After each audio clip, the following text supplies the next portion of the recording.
Ils ont discuté de l'accompagnement des Pays-Bas dans l'amélioration des conditions rurales en RDC. Le ministre d'État du Développement rural, ingénieur Grégoire Mouchaïl Moutombe, et l'ambassadrice des Pays-Bas en RDC, Angel Samoura, ont échangé sur les modalités pratiques. J'ai eu le grand plaisir et l'honneur d'avoir une invitation pour discuter un petit peu l'accompagnement des Pays-Bas pour améliorer la condition rurale en RDC. On a surtout parlé de l'implication du secteur privé néerlandaise et aussi les techniques des entrepreneurs néerlandais pour accompagner l'RDC. On a surtout ciblé sur le secteur avicole pour voir ensemble comment on peut accompagner l'RDC, par exemple avec les poussins d'un jour qui sont maintenant importés un peu partout, y compris par les Pays-Bas, mais vraiment pour les faire pousser ici en RDC. Ça gagne beaucoup d'argent et ça aussi peut créer beaucoup d'emplois. Et avec la société Green Power Technology, GPT, qui a fait ses preuves en Afrique du Sud et au Kenya en matière d'éclairage des ménages dans les zones rurales, le ministre d'État Mouchaïl a salué cette technologie innovante capable de booster le développement rural en RDC. Dans les milieux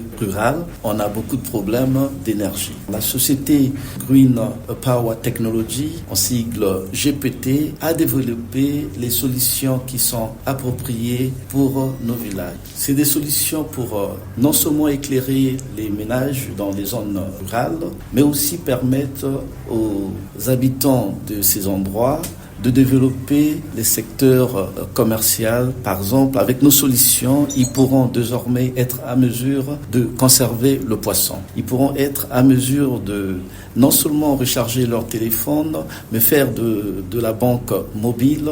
Le patron du développement rural, ingénieur Grégoire Mouchaïl Moutombe, reste ouvert à toute stratégie de développement dans son secteur, dans la vision du chef de l'État, Félix Antoine Tshisekedi Tshilombo.